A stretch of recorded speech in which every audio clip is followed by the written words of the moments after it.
अरिहन्तारं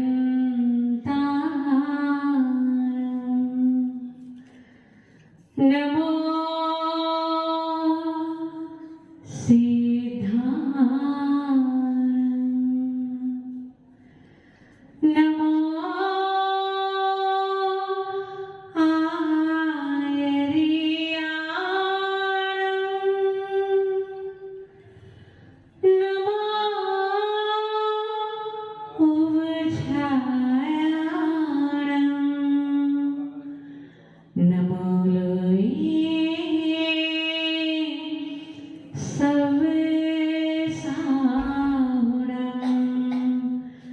नमो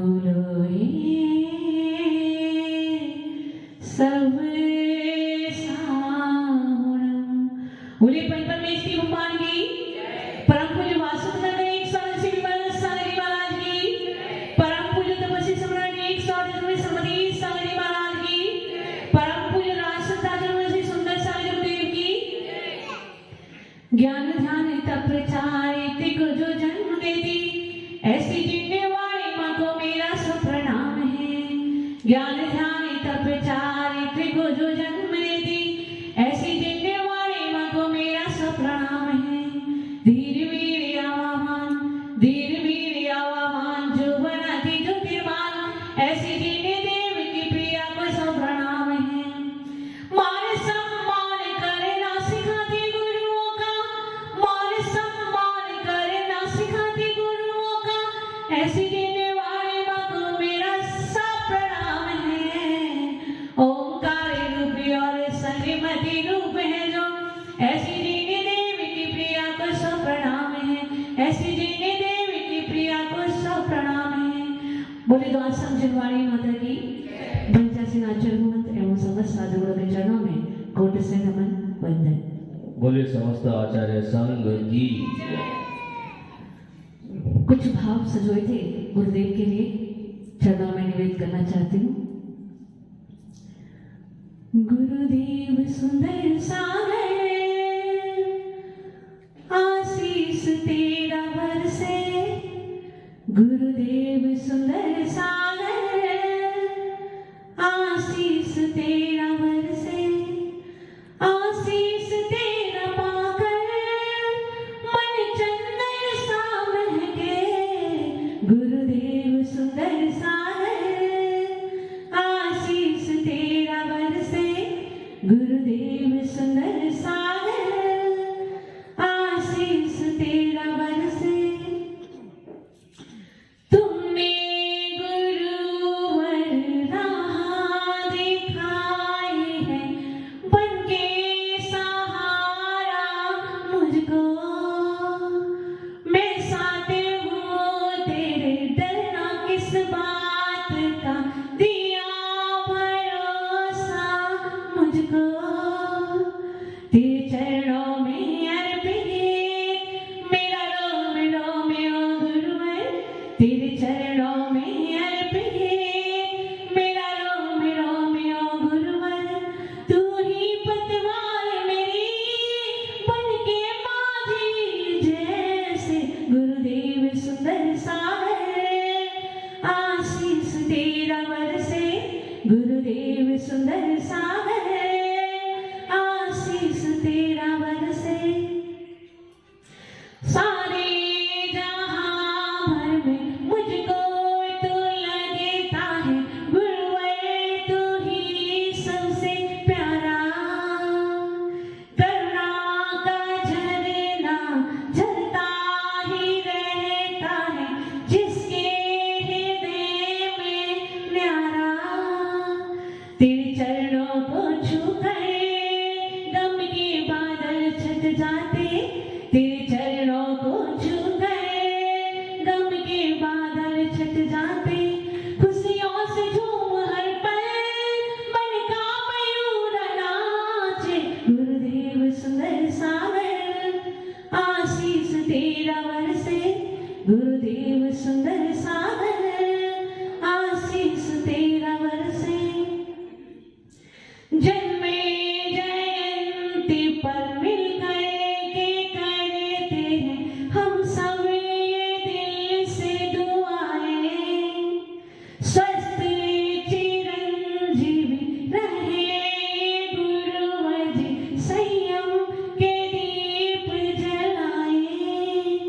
सुन देशना जिनकी संसार से तिरते प्राणी, सुन देशना जिनकी संसार से तिरते प्राणी, गाते सुकाम जिनका भक्ति से डूबते प्राणी, गुरुदेव सुंदर सागर आशीष तेरा बरसे, गुरुदेव सुंदर सागर आशीष तेरा बरसे।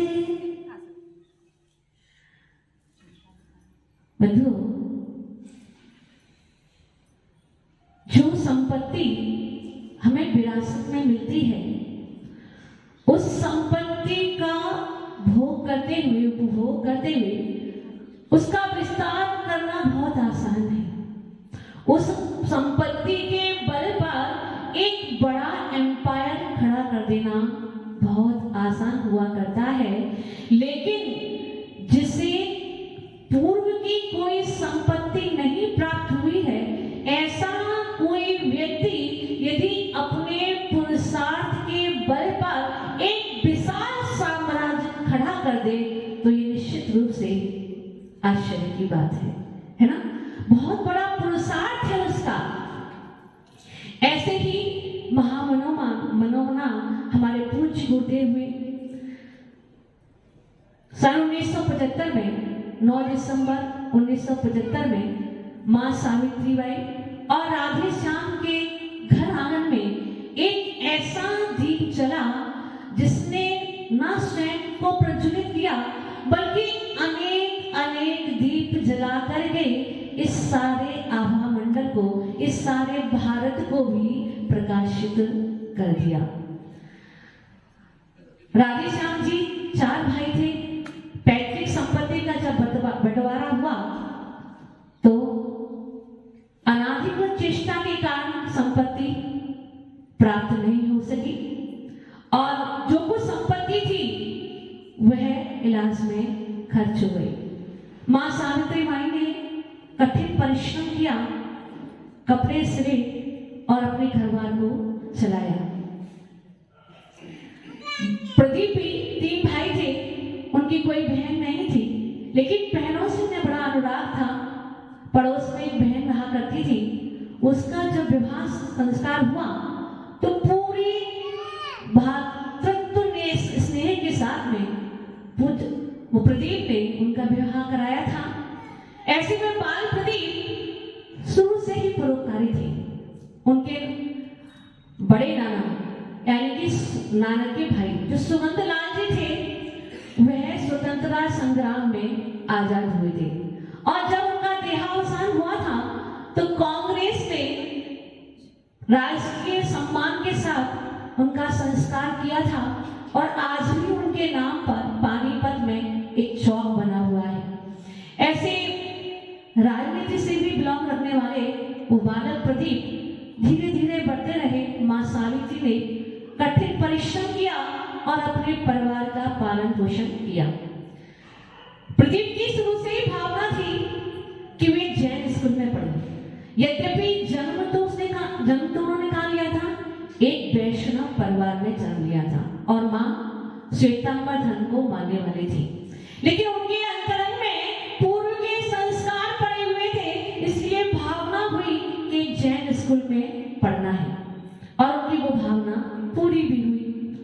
जैन स्कूल में एडमिशन मिल गया और वहां पर उनका एक मित्र था अमित, जिसकी संगति में रहते रहते कुछ संस्कार उनके हृदय में पल्लवित हुए और जब परम पूज्य आचार्य भुवन आदि संत जी महाराज का दीक्षा दिवस दिल्ली में मनाया गया, उस समय बालक प्रदीप को आचार्य भुवन श्रीमती सागर जी महाराज के प्रथम दर्शन का सौभाग्य प्राप्त हुआ। तपस्वी सम्राट की बलियावृत्ति करते करते उन्होंने आलू प्याज चमड़ा सबका त्याग कर दिया और गुरु की भक्ति में लगे रहते थे। कुछ जैन महिलाओं को संग्रहित करके उन्होंने अपने घर पर चौका भी लगाया। दिन प्रतिदिन भगवान का अभिषेक करना, पूजन करना उनका क्रम बन गया था। इससे पूर्व में जो मां सावित्री थी, उनको क्या हो गया था? कैंसर हो गया था। कैंसर जैसी भयंकर बीमारी उनको हो गई थी। जब बालक प्रदीप को पता चला कि माँ बीमार है तो वो क्या करते थे, स्वयं पढ़ते थे, ट्यूशन में बच्चों को पढ़ाते थे।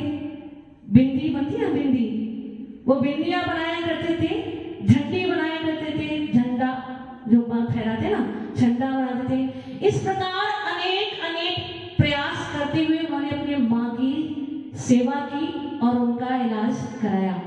और वे इतनी सेवा करते थे माँ की कि कोई बेटी क्या करती होगी। इस प्रकार उन्होंने अपनी सेवा के बल पर उनको ठीक किया था। तो जब आचार्य भुवन का पदार्पण दिल्ली में हुआ, उनके दर्शन बालक प्रदीप को मिले तो उनके मन में जैन धर्म के प्रति आस्था और मजबूत होती चली गई। और जब आचार्य भुवन महावीर कीर्ति महाराज जी का 24वां दीक्षा के महोत्सव मनाया गया तो उन्होंने मात्र और मात्र 18 वर्ष की आयु में, कितने वर्ष की आयु में, 18 वर्ष की आयु में, जब हम भोगों के प्रति आसक्त रहते हैं, हमें घर परिवार से कोई मतलब नहीं हुआ करता है, ऐसी उस छोटी सी उम्र में उन्होंने ब्रह्मचर्य जैसे महाव्रत को अंगीकार कर लिया था।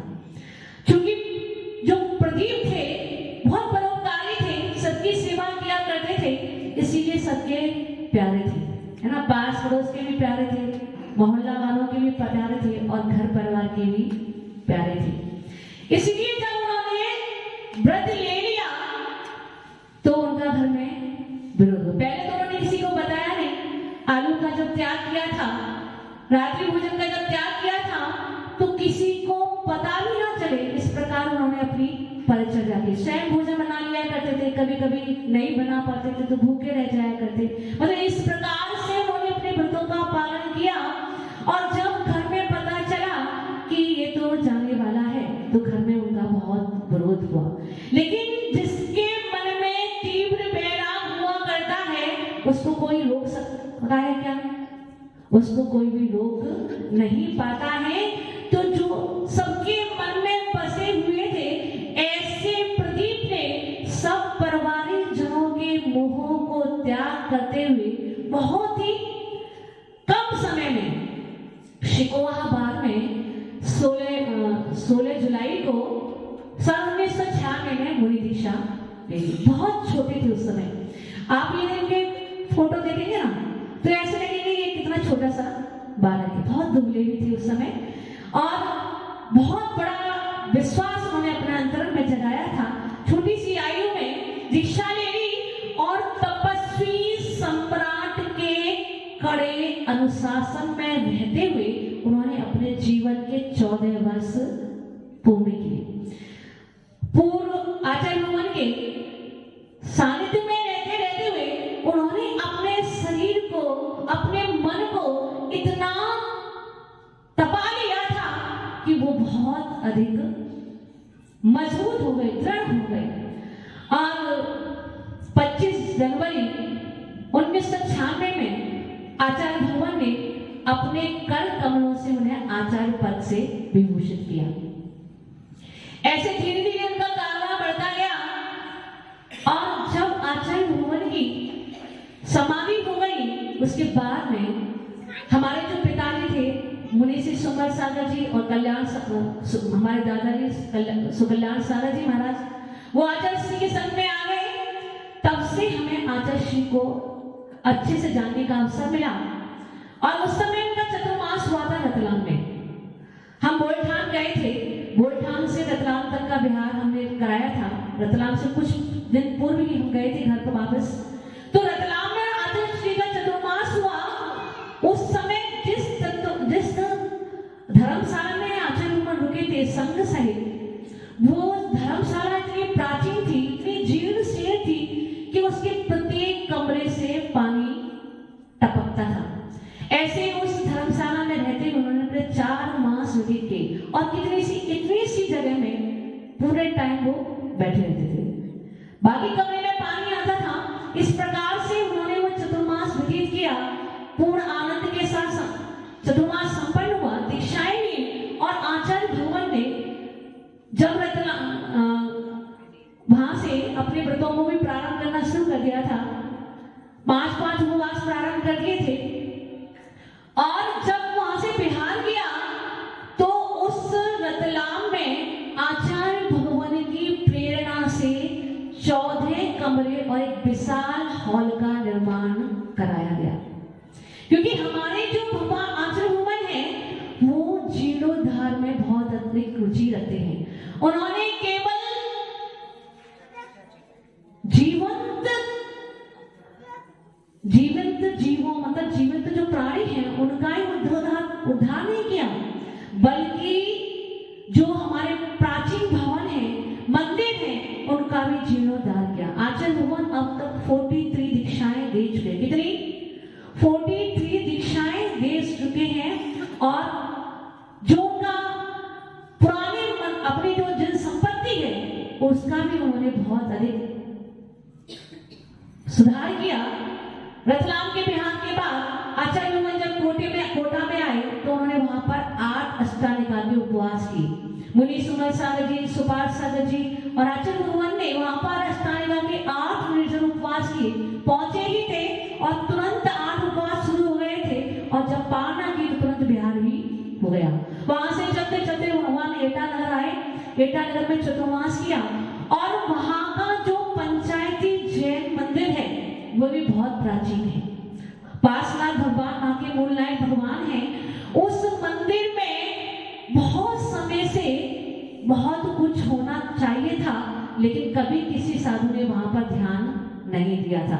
तो जब आचार्य भगवान का वहां पर चतुर्मास हुआ था और देव योग से जिस कमरे में आचार्य भगवान रुके थे वो यद्यपि बहुत अधिक समय से नहीं बना था, नया ही बना था, लेकिन उसमें भी पानी टपकता था। तो आचार्य भगवान ने वो पूरा चतुर्मास भी बाहर बैठे बैठे व्यतीत किया और उस चतुर्मास में उन्होंने पंचकल्याणक भी कराया और बहुत ही कम खर्चे में, क्योंकि आचार्य भगवान का जो जीवन था वो संघर्ष में व्यतीत हुआ था, इसलिए वो जानते थे कि पैसा कमाने में कितनी मेहनत लगती है। इसलिए उन्होंने कभी भी अपने किसी भी चतुर्मास के प्रवास में समाज के पैसे का दुरुपयोग नहीं किया, नाम से खर्च नहीं किया, बहुत सीमित खर्चे में पंचकल्याण कराया और बाद में जब चतुर्मास संपन्न हो गया तो उन्होंने वहां पर भी कमरे बनवाए, संत निवास के लिए कमरे बनवाए, साधुओं के ठहरने के लिए कमरे बनवाए।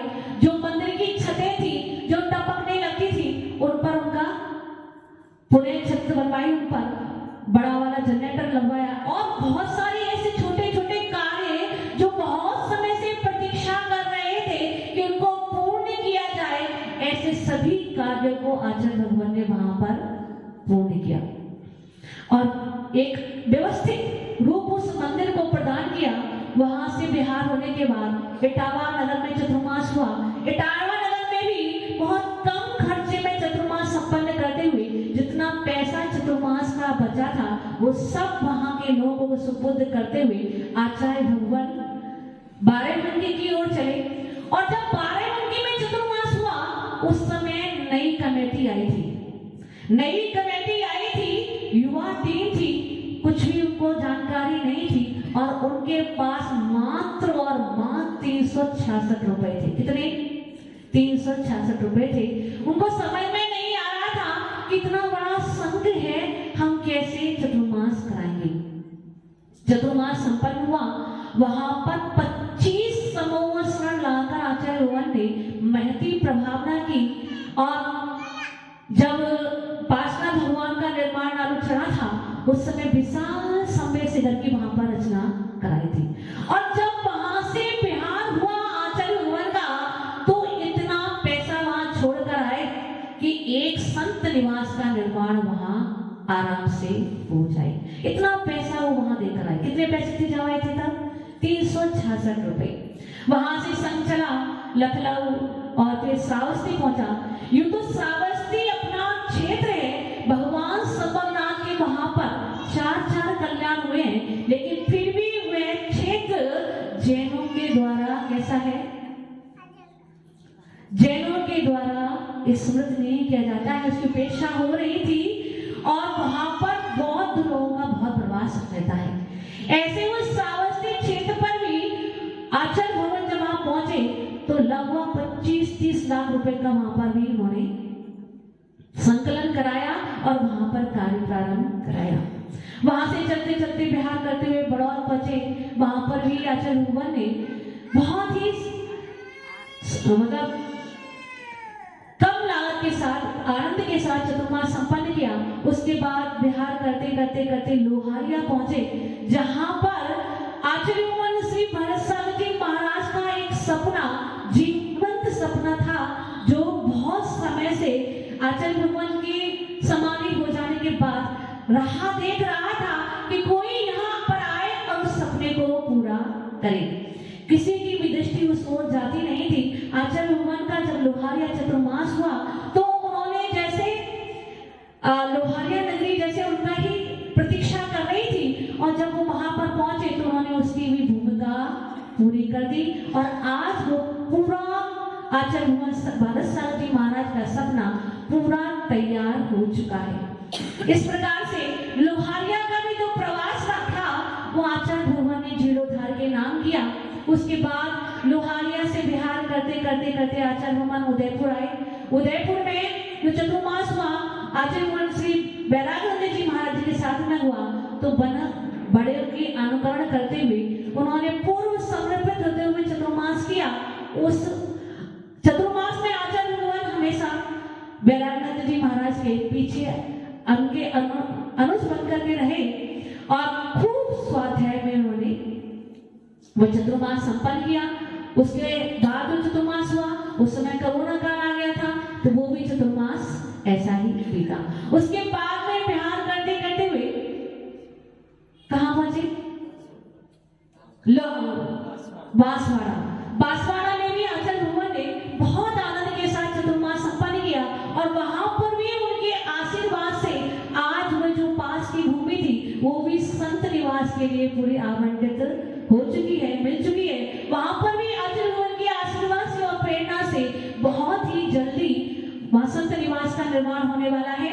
उसके बाद में प्रतापगढ़, और प्रतापगढ़ के बाद में सातबाड़ा। सातबाड़ा में भी जो आचार्य भगवान ने जो बीड़ा उठाया है वह भी निश्चित रूप से पूर्ण होकर ही रहेगा, क्योंकि आचार्य भगवान जिस कार्य को भी एक बार हाथ में ले लेते हैं उसको पूर्ण किए बिना कभी विराम नहीं लेते हैं। इस प्रकार आचार्य भगवान ने अपनी जो साधना की, साधना के साथ साथ में प्राचीन मंदिरों का, स्मारकों का जहां जब तक उन्होंने हो सका उनका जीर्णोद्धार किया, नव निर्माण की भी प्रेरणा दी और जीवित कृतियों का भी निर्माण किया।